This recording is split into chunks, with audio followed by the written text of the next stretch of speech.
If you want, you can also get the file name from your users.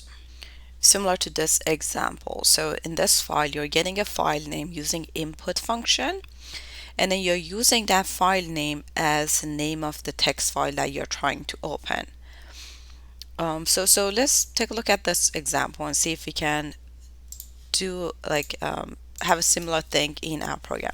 So instead of data.txt, I'm going to get that file name from the user. So I'm going to say file name input, enter the file name.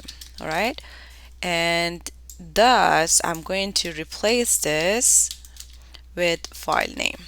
All right, so whatever user puts, that is going to be the name of the file that we are going to open. So now if I run it, it should ask me for a file name.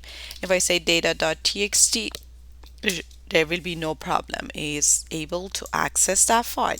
If I input anything else, if I put, for instance, garbage.txt, then I'm going to get an error message because that text file does not exist.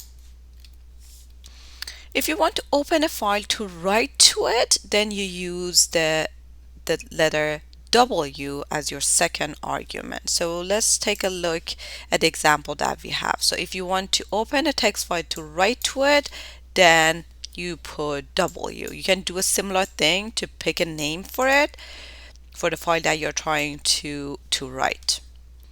So similar to when you were reading from a text file, the first argument is going to be the name of the file that is going to be open to write to it, right? So you can give it a name.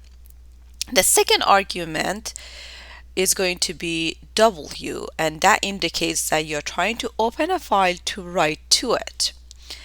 If the file is successfully opened, again, a file object is created and assigned to the provided identifier. In this case, the identifier is output file. And again, this could be any name. This is a name that you're picking. This isn't just an identifier. You can pick a different name. When you finish writing to a file, always remember to close it. So the name of your identifier, the name of your file object dot close,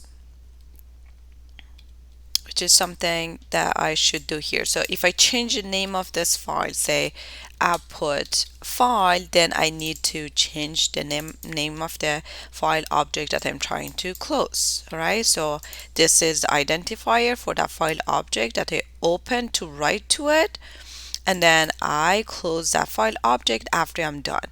And the reason that I have these two white spaces here, two blank lines here, is because I want to do something between these two lines, between opening a file to write to, or if you want to read from, and then and until you close that file.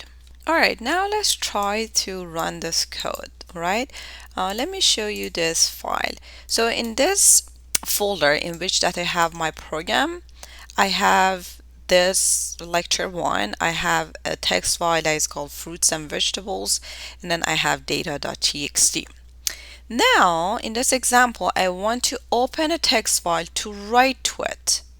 All right, and then I'm closing it at the end when I'm done.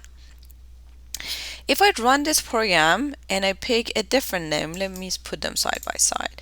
And if I put a different name as the current two text file that I have, all right?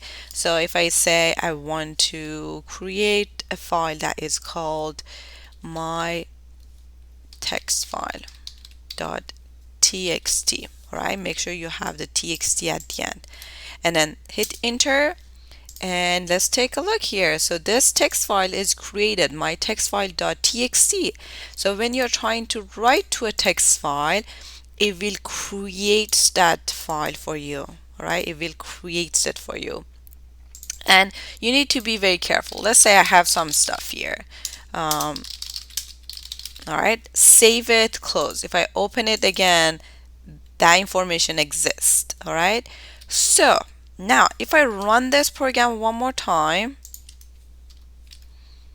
and say my text file.txt, pick a same name, all right, as the previous one.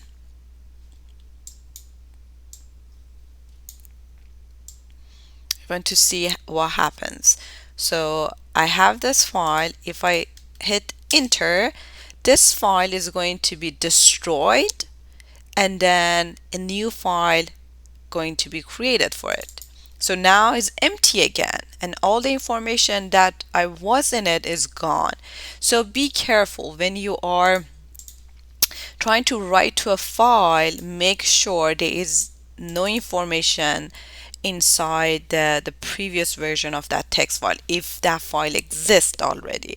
If it doesn't exist, no problem. It's going to create that empty file for you, and it's ready for you to write to it.